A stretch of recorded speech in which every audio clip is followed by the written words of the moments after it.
আসসালামু আলাইকুম। আচ্ছা, আমি একটু শেয়ার দিয়ে নিই, তারপর হচ্ছে সবার সাথে কথা বলি।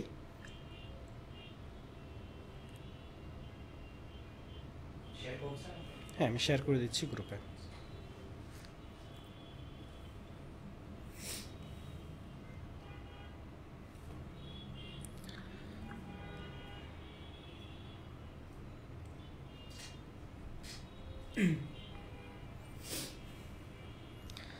আসসালামু আলাইকুম। আমার কথা কি শোনা যাচ্ছে? যারা জয়েন করছো আমাকে একটু জানাও যে সব ঠিকঠাক আছে কিনা, কারণ আমরা মাঝে মাঝেই আসলে যেটা হচ্ছে যে সাউন্ড প্রবলেম হচ্ছে। তো একটু যারা জয়েন করেছো সবাই জানাও। আচ্ছা, সব কিছু ঠিক আছে। ওকে। তো আজকে আমাদের সাথে আসলে আসিফ আছে।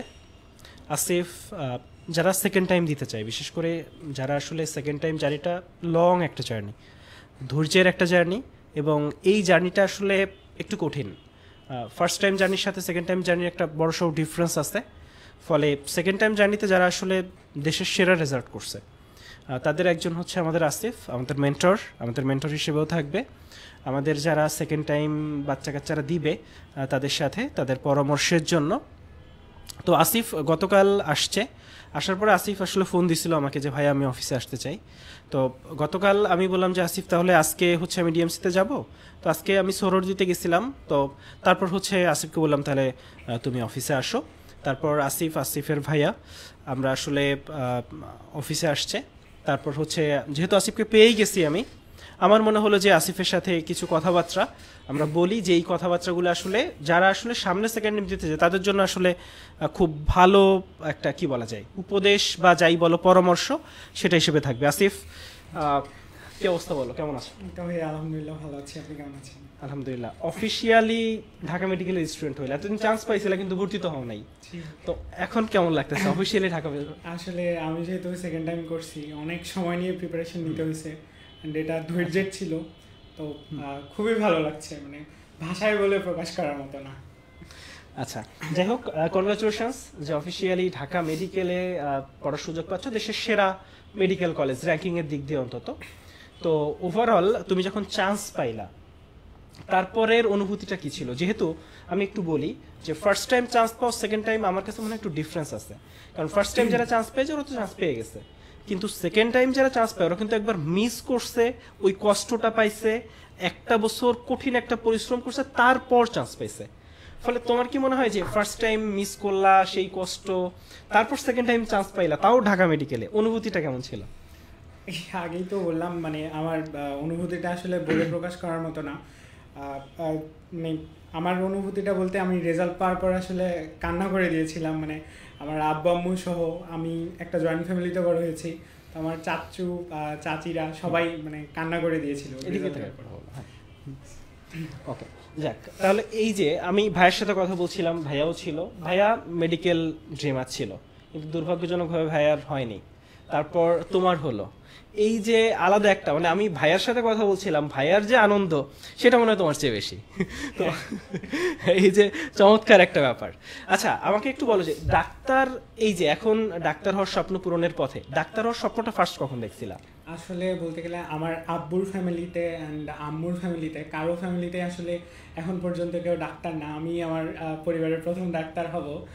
তো দেখতাম, মানে আমার আব্বু, চাচু, আম্মু, ফুপিরা, খালামণিরা, মামারা সবাই অসুস্থ হতো। তো ডাক্তারের কাছে প্রচুর দৌড়াদৌড়ি করতে হতো। অ্যান্ড ওনাদের একটা ইচ্ছা ছিল আমাদের ফ্যামিলি থেকে কেউ ডাক্তার হোক, যেহেতু আমার ভাইয়ের প্রতি স্বপ্নটা ছিল। আমার ভাই দুইবার মেডিকেল ভর্তি পরীক্ষা দিয়ে আনফর্চুনেটলি ব্যর্থ হয়। তো তো সবার ইচ্ছা ছিল যেন আমি ডাক্তার হই। তো এটা আমার পরিবারের ইচ্ছা ছিল, এবং পরে ছোটবেলা থেকে আমিও চাইতাম যেন ডাক্তার হই। তো এভাবেই আসলে আমার ডাক্তার হওয়ার স্বপ্নটা জন্ম নেয়। নিজের স্বপ্ন পূরণের সাথে যখন আসলে পরিবারের সবার স্বপ্ন মিলে যায়, তখন ওর আনন্দটা একটু বেশিই হয়। আচ্ছা, এটা আমাকে বলো যে ফার্স্ট টাইম মিস গেল, মিস যাওয়ার পিছনে কি কারণ মনে হয় যে এই কারণে আমি আসলে ফার্স্ট টাইম ঠিক হয় নাই আমার? আসলে ফার্স্ট টাইম আমি অসুস্থ ছিলাম, মানে এইচএসসি পরীক্ষার আগে থেকেই আমি অসুস্থ হয়ে যাই। এইচএসসি পরীক্ষা চলাকালীনও আমি অসুস্থ ছিলাম। তারপরে যখন যে অফিসিয়াল যে অ্যাডমিশন টাইমটা, ওইটাতে আমি আসলে একেবারেই পড়াশোনা করিনি। মানে একেবারেই পড়াশোনা করিনি, তখন আসলে আমি প্রচুর ঘুমাইতাম। আর আমি যেহেতু একটা পড়ার ফ্লোতেই ছিলাম শুরু থেকেই, তো ফ্লোটা যখন বন্ধ হয়ে গেল তখন আর পড়ার ইচ্ছা করতো না, কোনো প্র্যাকটিস করতাম না, পড়তাম না, মানে কিছুই করতাম না আসলে ওই মোমেন্টে, ঘুমাইতাম শুধু। অর্থাৎ যেটা হইলো যে তুমি আসলে ফ্লোতেই ছিলা, কিন্তু ওই যে অসুস্থ হইলা, ফ্লোটা নষ্ট হয়ে গেল, তারপর আসলে আর হ্যাঁ, ট্র্যাকে তখন থেকে আমি চিন্তা করছি যে যদি এবার আমি এক্সাম দিই, মানে ফার্স্ট টাইমে মনে হয়েছিল যদি এক্সাম দিই, মানে এক্সাম তো দিয়েছিলাম, যদি মানে ভাবছিলাম যদি এক্সাম দিয়ে হয়েও যায় তাহলে কিন্তু আমি আমার লক্ষ্যে পৌঁছাইতে পারবো না, কাঙ্ক্ষিত জায়গাটাতে যেতে পারবো না, একেবারে হয়তো শেষ দিকে কোথাও হতো। এই জন্যই আমি আসলে মানে পুরো আশাই ছেড়ে দিয়েছিলাম যে এবার পরীক্ষা দিলে দিব, আমার প্রিপারেশনটা আমি সেকেন্ড টাইম থেকেই নেওয়া শুরু করবো। আচ্ছা, ফার্স্ট টাইম মিস গেল, ঠিক কতদিন পরে, মানে কখন ফার্স্ট মিস যাওয়ার পরে কখন ডিসিশন নিলে যে আমি সেকেন্ড টাইম দিব, এবং কখন প্রিপারেশনটা শুরু করলাম? আচ্ছা, আমার যেদিন মেডিকেলের রেজাল্টটা দেয় ওই দিনই আমি ডিসাইড করে ফেলছিলাম যে আমি সেকেন্ড টাইম দিব। অ্যান্ড ভার্সিটির এক্সামগুলো ছিল, যেহেতু বাসা থেকে বলছিল যে কোনো একটা ভার্সিটিতে একটা সিট সিকিউর করো, দেন সেকেন্ড টাইম প্রিপারেশনটা নাও। তো দিলাম ভার্সিটিগুলোতে এক্সাম, আলহামদুলিল্লাহ সবগুলো ভার্সিটিতেই হয়ে গিয়েছিল। অ্যান্ড পছন্দ মতো একটা সাবজেক্টে ভর্তিও হলাম। তো ভর্তি হয়ে আসার পরের দিন থেকেই, মানে ভর্তি হয়ে আসার পরের দিন না, অ্যাকচুয়ালি আমি ভর্তি হওয়ার আগেই প্রিপারেশনটা শুরু করে দিয়েছিলাম সেকেন্ড টাইমে। আচ্ছা, এখানে আমি একটু বাচ্চা কাচ্চাদের উদ্দেশ্যে বলি, এই যে খেয়াল করো, যেমন তুমি এমন বাচ্চাকে পাচ্ছ, যেমন সায়াকে দেখছো, তোমরা হুমায়রাকে দেখছো, ওরা আসলে কোথাও ভর্তি হয় নাই, সেকেন্ড টাইম যায়নি। আবার আসিফ পরীক্ষা দিতে ভর্তি হয়েছে, ফলে এটা কিন্তু পার্সন টু পার্সন ভ্যারি করে।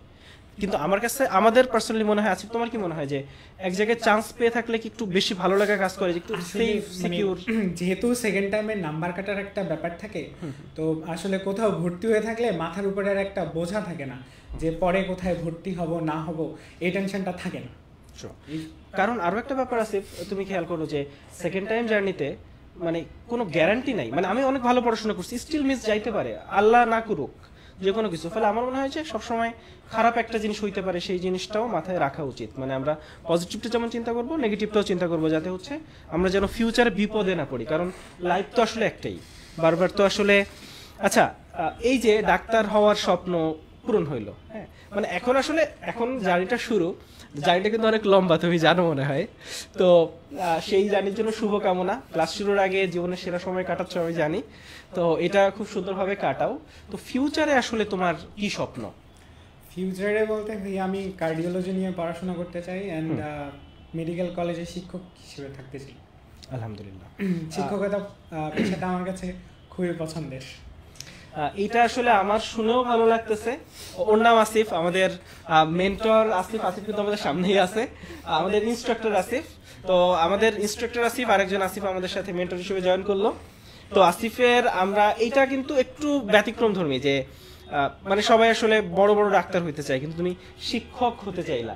আমার কাছে মনে হয় যে এই যে লক্ষ্যটা, আমরা অনেক সময় দেখছি যে যারা আসলে একটা কথা বলা হয়, কোনো কাজ না পাইয়া লাস্টে এসে পড়ানো শুরু করছে। সেখানে আমি সবসময় দেখছি যারা আগে থেকে শিক্ষক হওয়ার চিন্তা করে লাইফটাকে আসলে ওইভাবে আগায়, এরা খুব ভালো করে বা খুব ভালো শিক্ষক হয়। তো সেটার জন্য তো অবশ্যই তোমার জন্য দোয়া থাকলো। তো আচ্ছা, এইটা আমাকে বলো যে ফার্স্ট টাইম তো চান্স মিস গেল, মিস যাওয়ার পরে বন্ধু বান্ধব, আম্মু আব্বু আর আশেপাশের মানুষ, ওভারঅল আমাকে একটু ফিলিংসটা বলো, তাদের রিয়াকশন কেমন ছিল? আসলে রিয়াকশন বলতে আমি নিজেকে খুবই মানে ইয়া মনে করি যে আমি একটা সাপোর্টিভ ফ্যামিলি পাইছি। মানে আমার ফ্যামিলির জন্যই আমার এত দূর আসা। মানে আমার আব্বু আম্মু, তারপরে আমার চাচু চাচিরা, ফুপি, মামা খালারা সবাই চাইতো সেকেন্ড টাইম দেই। তো ওদের দিক থেকে ওরা সবসময় পজিটিভ থাকতো। আর বাইরের মানুষ বলতে বাইরের মানুষ তো আমরা জানি যে কীরকম আসলে করে। তো ওনাদের থেকে আব্বু আম্মুরা, মানে আমার চাচু ফুপিরা সবসময় আমাকে প্রোটেক্ট করছে, সব সময়ই সাপোর্ট করছে। আর ফ্রেন্ডদের কথা বলতে গেলে আমার যেহেতু কলেজ এনডিসি ছিল, তো আমার আসলে এনডিসির ফ্রেন্ডরা খুবই হেল্পফুল ছিল। ওরা আসলেই অমায়িক, কারণ আমার অ্যাডমিশন যখন আমি সেকেন্ড টাইম প্রিপারেশন নিই, তো ওরা মাঝে মাঝে ফোন দিয়ে খবর নিত, তারপর মোটিভেট করতো। বাট এলাকার যে ফ্রেন্ডগুলো ছিল, আমার স্কুল লেভেলের যে ফ্রেন্ডগুলো ছিল, ওদের থেকে আসলে আমি সেরকম সাপোর্ট পাইতাম না। মানে ওরা আমাকে নিয়ে নানা রকম বাজে মন্তব্য করতো আসলে। সো এটা আসলে হয় যে আসলে সেকেন্ড টাইম ফার্স্ট টাইম জার্নিতে মিস করার পর আসলে বন্ধু বান্ধবকে ওইভাবে ক্লোজলি দেখা যায় যে আসলেই কারা আমার খুব ভালো বন্ধু, না ওই বন্ধুগুলোকে অন্তত আমি চিনতে পারি যে না এরা আমার ভালো বন্ধু, ফিউচারে আমি যেন ওই বন্ধুগুলোর পাশে থাকি। এটা আসলে খুবই আচ্ছা একটা কথা বলো যে এনডিসিতে তুমি পড়ছো, এনডিসি দেশের সেরা কলেজ, রেজাল্টের দিক দিয়ে নিঃসন্দেহে, তো স্বাভাবিকভাবে বন্ধু বান্ধব সবাই খুব ভালো জায়গায় চান্স পেলো, তুমি ঠিক তুমি সব জায়গায় চান্স পাইছো ঠিক আছে, কিন্তু স্টিল চাওয়া থাকে যে একেবারে টপ একটা রেজাল্ট করবো, সেটা আসলে হয় নাই। কিন্তু স্টিল তুমি খেয়াল করো যে মেডিকেলের প্রিপারেশন নিয়েছিলে তুমি, কিন্তু তুমি রুয়েটে চান্স পাইছিলে, আমি শুনতেছিলাম একটু আগে।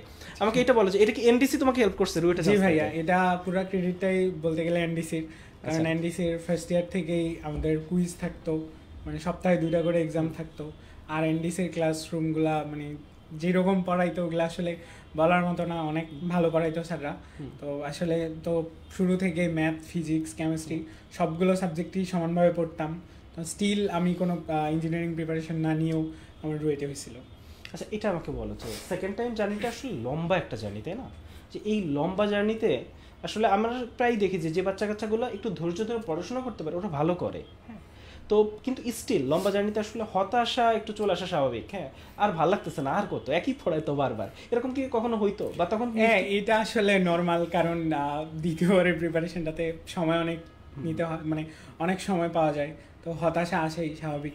আর মেডিলজির মেন্টররা ছিল না, স্পেশালি নামিরা আপু ছিল, আমি নামিরা আপুকে টেলিগ্রামে অনেক নক করতাম, মানে অনেক রকম বলতাম, কথা বলতাম আর কি, হতাশ হয়ে গেলে মানে অনেকভাবে মেসেজ করতাম। আর আপুও তো যেহেতু সেকেন্ড টাইমে খুব ভালো একটা রেজাল্ট করছিল, তো আপুই আসলে ইন্সপিরেশন ছিল যে সেকেন্ড টাইমে আসলে ডিএমসি ক্র্যাক করা যাবে। এটা আমি যেটা দেখলাম যে নামিরা, বুঝছো আসিফ, যে নামিরা হচ্ছে মোটামুটি যারাই সেকেন্ড টাইমার অনেকেই নামিরার পরামর্শ নিছে, এই যে একটা চমৎকার ব্যাপার যে, এবং আমার মনে হয় যে ফিউচারে জুনিয়ররা তোমাদের কথা বলবে যে আসিফ ভাইয়া ছিল, আসিফ ভাইয়া আমাকে হেল্প করছে অনেক, আমরা আসলে ওই দিনটা দেখতে চাই। তো আপনার সাথে আমি নামিরা আপুর যে একটা পডকাস্ট ছিল মনে হয়, ওটা আমি 2-3 বার দেখছি। আচ্ছা ওই যে 227তম হয়েছে সেকেন্ড টাইমার একটা ডিএমসিয়ান, মানে আমাদের চতুর্থ ডিএমসিয়ান সেকেন্ড টাইমার, ও স্টিল ওইটা ওর আম্মু বলতেছিল যে নামিরের পডকাস্ট আমরা কয়েকবার দেখি, আম্মু সহ আমিও দেখতাম ওটা। হ্যাঁ আমরা আশা করি যে আসিফের পডকাস্টটা নেক্সট টাইম দেখবে এই জন্য আসলে। আচ্ছা তোমার কি মনে হয় যে second time first time miss করলা, যে ভুলগুলা করছিলা, অনেক ভুলই হয়েছিল আসলে, তুমি আসলে সেকেন্ড টাইমে কি চিন্তা করলা যে আমি মানে ঠিক কি কি ঠিক কাজ করলা যের জন্য তুমি আসলে এত ভালো একটা রেজাল্ট করলা? আসলে আমি প্রথমে যে কাজটা করি, আমি আসলে অন্য সবার মতো মানে একটা সাবজেক্টে অনেক বেশি টাইম দিয়ে এটা আসলে করি নাই, কারণ আমি দেখতাম যখন আমি সেকেন্ড টাইম প্রিপারেশন নেওয়া শুরু করি তখন থেকে আমি আসলে মডেল টেস্টগুলা খুলে দেখা শুরু করি, আর কোয়েশ্চেন ব্যাঙ্কগুলো দেখে আমি তখনই মানে কয়েকটা মডেল টেস্ট সলভ করতাম, তখন দেখতাম যে আমার মার্কটা মোটামুটি 70-র মতো থাকছে মডেল টেস্টগুলোতে, মানে খুব ইজি ইজি মডেল টেস্টগুলোতে 70-র মতো থাকছে। তা আমি পরে নিজে নিজে একটু দেখলাম একটা মডেল কোয়েশ্চেন বিশ্লেষণ করে যে আসলে আমি কী করলে আমার মার্কটা বাড়বে। তো পরে দেখি যে আসলে মেডিকেল কোয়েশ্চেন ব্যাঙ্কটা অ্যানালাইসিস করলে দেখা যায় কি যে আমাদের যে বায়োলজি কোয়েশ্চেনটা যদি প্যাচায় বা অন্য কোনো সোর্স থেকে কোয়েশ্চেন করতে যায় তাহলে কিন্তু বায়োলজিটাই করে। সো আমি বায়োলজিটা সাইডে রেখে ফিজিক্স, কেমিস্ট্রি, ইংলিশ, জিকেতে বেশি সময় দিই, কারণ এটাতে আমার মার্কস হচ্ছে 70। তো আমি সব সময় শুরু থেকে সেকেন্ড টাইম জার্নিতে আমি সব সময় টার্গেট রাখছি যেন আমার এই 4টা সাবজেক্টে 65 যেন আমি পাই, যেভাবেই হোক, যেভাবে কোশ্চেন করুক আমি 65 পাবো। কারণ বায়োলজি যদি আমার পড়া যে বইগুলো সেই বইগুলোর বাইরে থেকে যদি কোয়েশ্চেন এসে যায় সে মোমেন্টে তো আমি আর হলে পারবো না, আর এগুলোতেও যদি আমার অবস্থা খারাপ থাকে তাহলে আলটিমেটলি কিন্তু আমার চান্স মিস হয়ে যাবে, এটা শিওর। সেই সাথে আমি সেকেন্ড টাইম আমার মার্কস কাটবে। সো আমি সবসময় চেষ্টা করতাম যেন আমার মানে 65+ আমি এই 4টা সাবজেক্টে ধরে রাখি। আর বায়োলজিতে মানে মোটামুটি পড়াশোনা করলেও কিন্তু 18-20 এরকম কিন্তু তোলা যায়। সো যদি কোয়েশ্চেন খুব কঠিন হয় তাহলে কিন্তু বায়োলজিতেই হয়, অন্য সোর্স থেকে কোয়েশ্চেন করে। সো ওই জায়গা থেকে আমি বায়োলজিটা পড়তাম, এমন না পড়তাম না, বাট এই দিকে আমার মার্কসটা বাড়ানো লাগবে এই টেন্ডেন্সিটা আমার সবসময় থাকতো, যেদিকে যেভাবে হোক আমার 70 থেকে 65 পাওয়াই লাগবে। সো এই দিক যদি 65 পাই, ওই দিকে আমি ধরেন যে 30-এ খুব কঠিন কোয়েশ্চেন হলে 20-22 পাচ্ছি, তো আমার আলটিমেটলি মার্কসটা 85+ ক্রস করে যাচ্ছে, আমার মার্কস কাটলেও 80+ থাকছে। তো সেখানে আমি ঢাকার 3টা মেডিকেলের একটাতে আশা রাখতাম যে যদি খুব বেশি মানে কঠিন মানে কোশ্চেন যদি খুব বেশি কঠিনও হয় তো সেক্ষেত্রেও আমি 80+ মার্ক কিন্তু এনশিওর করতে পারবো। তো আমি আসলে এইভাবেই শুরু থেকে এইভাবেই আগাইছি। বায়োলজিও পড়তাম অনেক বেশি, বাট এমন না যে এগুলা ছেড়ে দিয়েছিলাম। আমাদের সেকেন্ড টাইম জার্নিতে আমার সাথে যারা মানে অনেকের সাথে তো কথা হতো, ফ্রেন্ড ছিল, ইভেন যারা 24 ব্যাচ ছিল, এবার যারা চান্স পেয়েছে, তো ওদের সাথে কথা হতো, দেখতাম যে ওদের আসলে খারাপ করার জায়গাটা কি ইংলিশ আর জিকেতে টাইম না দেওয়া, এই জন্যই ওরা আসলে খারাপ করে আর কি। আমার মার্কটা বাড়াইতে হয় 100-তে, টোটাল 5টা সাবজেক্ট মিলে আমার মার্কটা বাড়াইতে হয়। সো এইটা আসলে আমার ভাইয়াও আমাকে হেল্প করছিল, যে আমার ভাইয়া যেহেতু 2বার মেডিকেল প্রিপারেশন নিয়েছিল। সো এই আমি নিজেও এটা দেখছি মডেল টেস্টগুলো ঘাটাঘাটি করে, কোয়েশ্চেন ব্যাংকগুলো ঘাটাঘাটি করে, ভাইয়াও বলতো যে তুমি মার্কসটা 100-তে বাড়ানোর চেষ্টা করো। এটা খুব ইম্পর্টেন্ট একটা কথা আসিফ, কারণ আমরা নিজেরা দেখছি বাচ্চা কাচ্চারা আসলে ইংরেজিকে পড়বে না, আবার প্যানিক করবে, ভাই পড়ি না আমি, আবার টেনশন হওয়া নিজে, ভাই ইংরেজিকে পারি না, না পড়লে তো আসলে পারা সম্ভব না। তো সেক্ষেত্রে তুমি ইংরেজিকের ক্ষেত্রে স্ট্র্যাটেজিটা কী ছিল, তুমি কেমন সময় দিতা, কিভাবে পড়তা, একটু ইংরেজিকে নিয়ে? আসলে আমার ইংরেজি বলতে কি, আমার গ্রামার আসলে ছোটোবেলা থেকেই আমার বেসিক ভালো ছিল আলহামদুলিল্লাহ গ্রামারে। তো গ্রামার পার্টটা পড়তে হতো না, মাস্টার নামের একটা বই আছে বাজারে পাওয়া যায়, তো মাস্টার বইটা আমি আসলে 3বার সলভ করছিলাম মেডিকেল এক্সাম দেওয়ার আগ পর্যন্ত। তো ওই বইটাতে আসলে গ্রামারের যে পার্টটা, ওইটা তো কোনো নিয়মকানুন আমাকে দেখতে হতো না, ওটা জাস্ট সলভ করে যেতাম। আর কিছু ট্রিকি কোয়েশ্চেন থাকতো চাকরির কোয়েশ্চেনগুলো, তো ওই কোয়েশ্চেনগুলো আসলে আমি দাগ দিয়ে রাখতাম, ওগুলো পরে রিভাইজ করতাম। আর ভোকাবুলারি যে পার্টটুকু, ওইটাতে আমার আসলে বেশি সময় দেওয়া লাগতো, ওইটা আমি রেগুলার রাখার চেষ্টা করতাম। মাঝে মাঝে মিস হইতো, এমন না, যেহেতু আমি মানুষ, অনেক কাজইও থাকতো, তো আসলে রেগুলার পড়ার চেষ্টা করতাম, হইতো না যদিও, বাট আলটিমেটলি আমি শেষ করতে পারছিলাম, সবই শেষ করতে পারছিলাম। এই যে যে একটা মানে তুমি এনাফ সময় দিছো বলেই তুমি বলতেছো যে মাস্টার বইটা তুমি 3বার শেষ করতে পারছো, আদারওয়াইজ মানে দেখা যেত যে কোনো রকমে। এবং আলটিমেটলি একটা বই শেষ করার পরে এটা আমরা বুঝতে পারি যে হয়েছে কিনা, আমরা যদি কোশ্চেন সলভ করতে চাই, যদি পারি তাহলে না আমার। তবে একটা কথা আছে ভাই, মানে 3বার সলভ করছি বলতে আমি আসলে বইয়ের কিছু পড়ি নাই, আমি জাস্ট কোশ্চেনগুলোই সলভ করতাম। কারণ এই কোশ্চেনগুলো সলভ করলেই তো সব হয়ে যায়। কারণ আমি দেখছি যে একটা টপিকের উপর তুমি 100-200 কোশ্চেন সলভ করো, আমার মনে হয় রুলসও জানা লাগে না, এমনি অ্যান্সার পাওয়া যায়, কারণ কমন পড়ে যায়, রুলস কমন পড়ে যায় আর কি, কারণ আমি তো বুঝে সলভ করতেছি যে ঠিক এইভাবে আসতেছে অ্যান্সারটা, রাইট।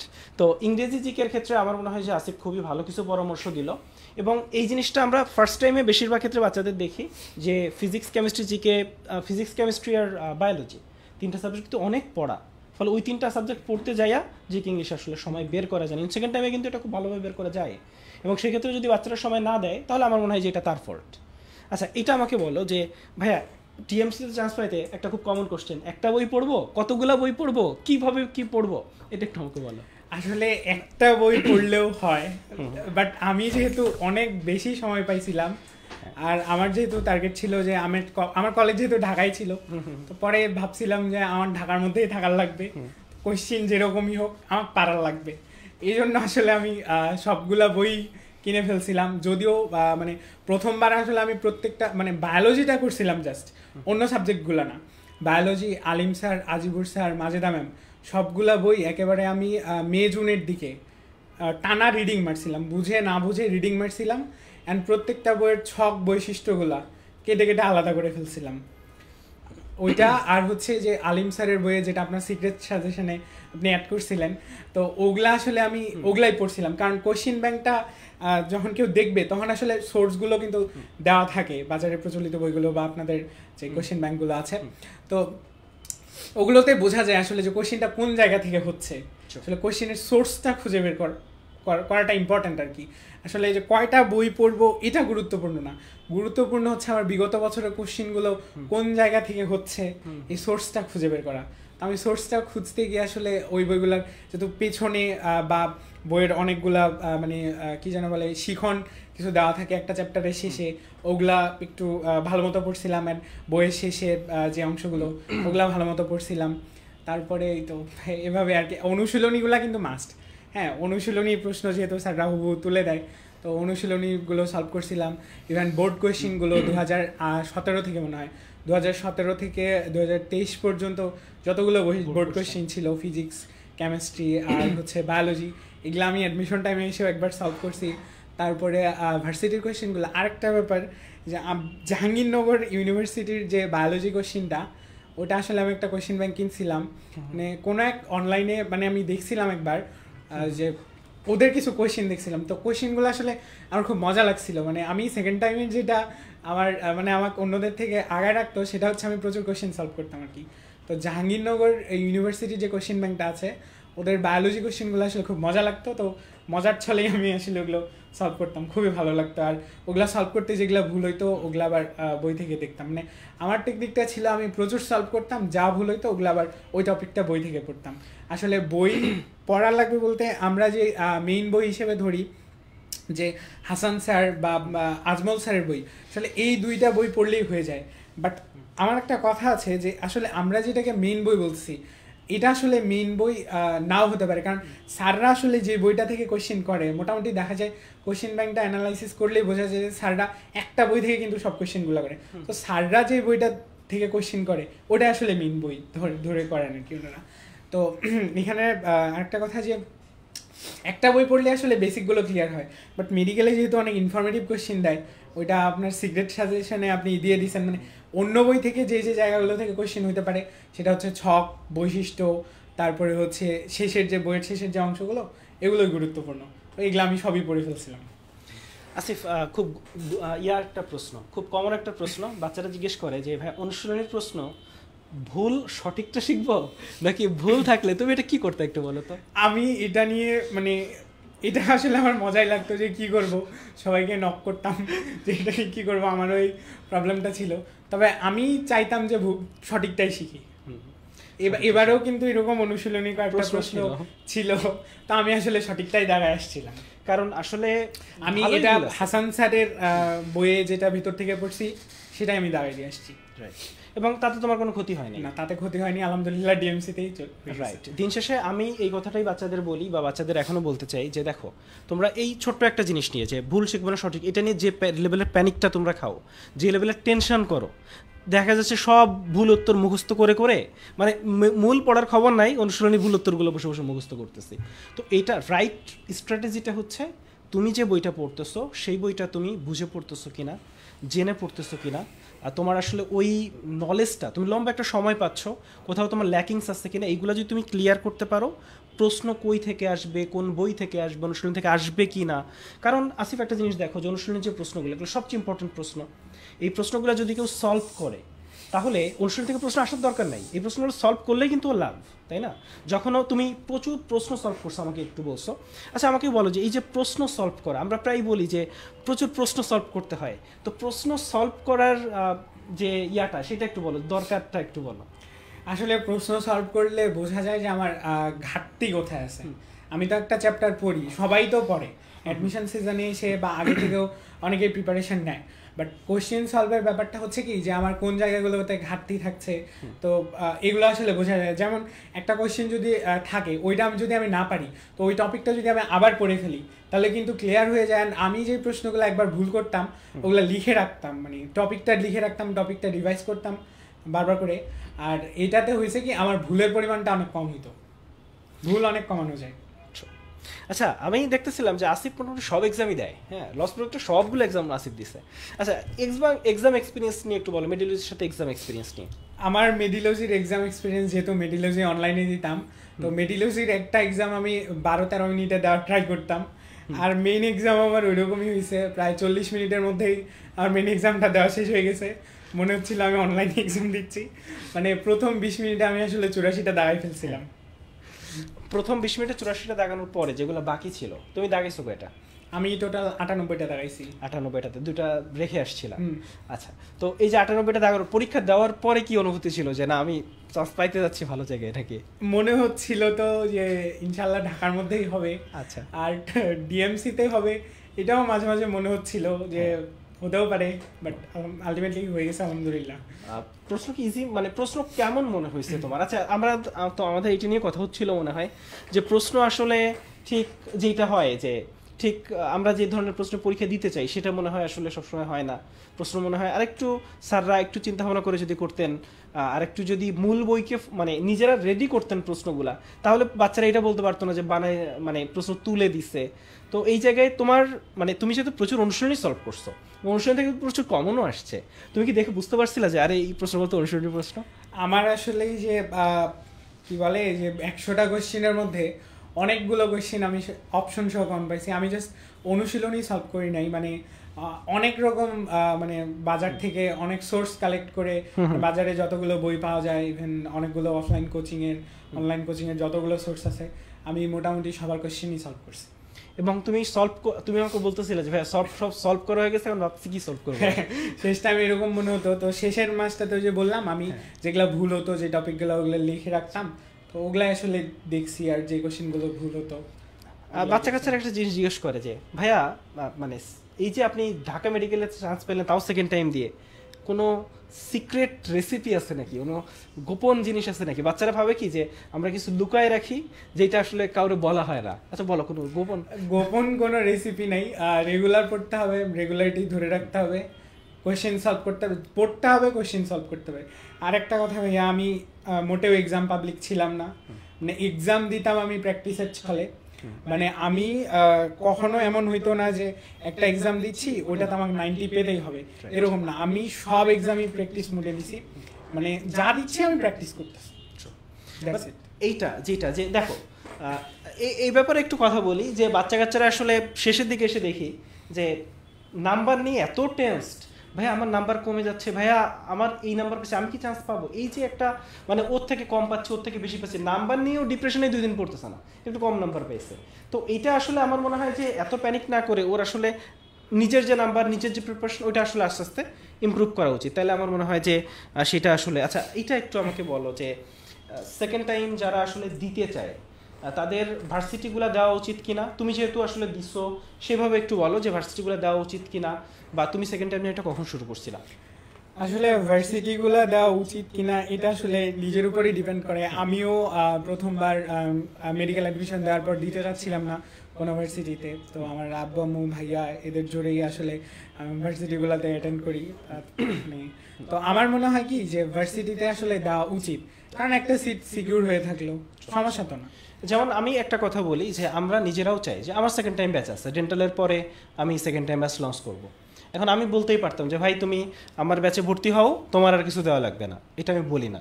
আমরা প্রথমেই হচ্ছে বায়োলজি কেমিস্ট্রি পড়াবো এবং একটু স্লো যাবো, সপ্তাহে হয়তো 3টা থেকে 4টা ক্লাস পাবা।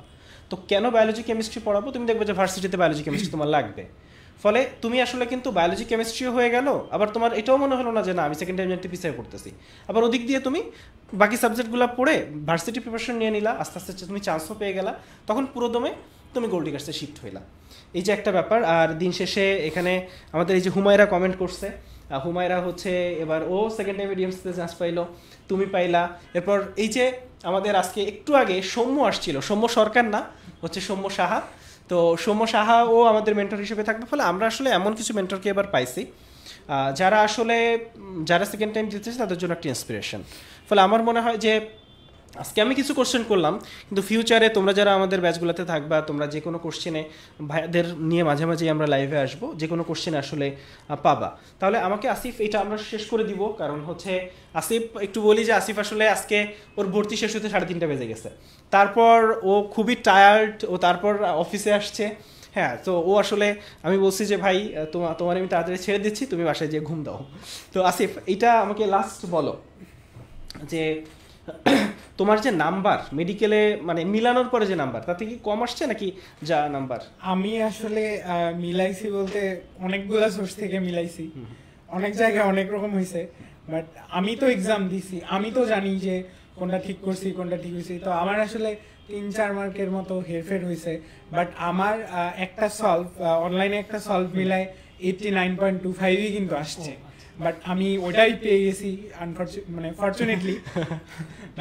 বাট আমার স্কিল মনে হয় যে আমার হয়তো 2-3 সবারই আসলে এটা যেটা দেখলাম যে এবার আসলে যারা চান্স পাইছে তাদেরও একটু উলটপালট হয়েছে, যারা চান্স মিস করছে তাদেরও উলটপালট হয়েছে। সর্বশেষ আসলে যারা সেকেন্ড টাইম জার্নিতে অ্যাটেন্ড করতে চায় তাদের প্রতি তুমি কি কি অ্যাডভাইস দিবা যে এই জিনিসগুলো তুমি একটু খেয়াল রাখো, যেহেতু তুমি অলরেডি বলো? আসলে আমি প্রথমে যেটা বলবো যে প্রথমে কুল থাকতে হবে, তারপরে হচ্ছে যে আরেকটা কথা গার্ডিয়ানদের বলবো আর কি, যে আপনারা সবসময় সাপোর্টিভ থাকবেন আর প্রোটেক্ট করবেন সবসময়। এটাই হচ্ছে মেইন। মানে সেকেন্ড টাইম জার্নিটা আসলে অনেক দিনের, তো মানে অনেক সময় আমরা পাই, অ্যান্ড এইটাতে আসলে অনেক রকম নেগেটিভিটি আসে চারপাশ থেকে। তো এটাতে আসলে আব্বা আম্মুদের দায়িত্ব যে প্রোটেক্ট করা, যে অন্য কারো কথায় যেন কান্না দিয়ে প্রোটেক্ট করে। আর আরেকটা ব্যাপার হচ্ছে সেকেন্ড টাইমের প্রিপারেশন নিতে যেহেতু অনেক সময় আমরা পাচ্ছি, সো আসলে যেই যে জায়গাগুলো থেকে কোয়েশ্চেন হইতে পারে, এক্সট্রা ইনফরমেশন বলেন বা অন্য রাইটারের বইগুলো থেকে, তো ওগুলো আসলে আমি মনে করি যে পড়া উচিত। মানে কোয়েশ্চেনটা দেখলে আমরা দেখবো যে লাস্ট 5-6 বছরে কীরকম কোয়েশ্চেন হয়েছে, যে কোনো বার ধরেন যে বড় বড় অপশন দিয়ে কোয়েশ্চেন করছে, কোনো মানে সব রকম প্রস্তুতিই যেন আমার থাকে এজ এ সেকেন্ড টাইমার। খালি এমন না যে আমি অনেককেই দেখছি যে জাস্ট ফিজিক্স কেমিস্ট্রি অনুশীলনী কোয়েশ্চেনগুলো পড়ছে, তারপরে বায়োলজি ধরেন যে একটু টুকটাক পড়ছে, এইভাবে আসলে চান্স পাইতে চায়, আলটিমেটলি কিন্তু চান্সটা হয় না। তো আমি মনে করি যে মানে সব রকম প্রিপারেশন নিয়ে প্রস্তুত থাকতে হবে যেহেতু সেকেন্ড টাইমার। যেহেতু আমার হাতে সময় আছে, আমি এইটা একটা জিনিস যে কত ঘন্টা পড়তেন একটু বলেন তো আসিফ ভাই। আমি আসলে আমি বলতে গেলে আমি বাসা থেকে বের হইতাম না সেরকম, তো আমি পুরোটা সময় পড়ার কাজে চেষ্টা করতাম, বাট হইতো না আলটিমেটলি। পড়তাম মানে যতটা পড়া দরকার দিনে মানে পড়তাম আর কি, পড়তাম দেন আবার একটু হাঁটাহাঁটি করতাম, খাইতাম, আবার পড়তাম, এরকমই চলতো। মানে পুরো দিনে যতটা টাইম আমি আসলে পাইতাম, লাইক কোনোদিন যদি 10 ঘন্টা বা 12 ঘন্টা, কোনোদিন 6 ঘন্টা পড়তাম বা 8 ঘন্টা পড়তাম, রেগুলার তো এতটা পসিবল ছিল না। তো আমি ট্রাই করতাম যে আমার যতটা টাইম তার মধ্যে আমি 50% টাইমে পড়বো, বাকি 50% টাইম আমি কোয়েশ্চেন সলভ করবো। আমি প্রত্যেক দিনই কোয়েশ্চেন সলভ করতাম। অর্থাৎ পড়াশোনাটাকে আসলে এত লম্বা জার্নিতে আসলে এনজয় করতে হবে, যে হ্যাঁ মানে কোয়েশ্চেন সলভিংগুলো আমার কাছে একটা গেমের মতো মনে হইতো।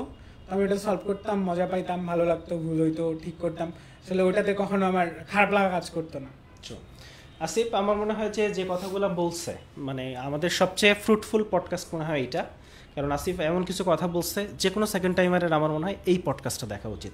আমরা ইউটিউবে আপলোড দিব এবং আমরা বলেও দিব যে কেউ এই পডকাস্টটা দেখবা, যে পড়াশোনাটা আসলে এনজয় করার মতো জিনিস। তুমি যদি এনজয় করো, তোমাকে জিজ্ঞেস করতে হবে না, ঘড়ি ধরে পড়া লাগবে না যে এই কয় ঘন্টা আমাকে পড়তে হবে, এইটা এইভাবে কাজ করে না। তুমি পড়াশোনা এনজয় করলে তুমি দেখবে যে এমনিই পড়তেছো, তুমি মানে তুমি ভালো লাগা থেকে পড়তেছো, ওই ভালো লাগা থেকে যদি তুমি পড়তে পারো তাহলে তুমি সেকেন্ড টাইম জার্নিতে অবশ্যই গেইন করবা, অবশ্যই তুমি ভালো কিছু করবা। Asif, thank you. আমাদের মনে হয় খুব ভালো সামনে আরও সময় কাটবে বাচ্চাদের সাথে, তো থ্যাংক ইউ। আচ্ছা আসিফ।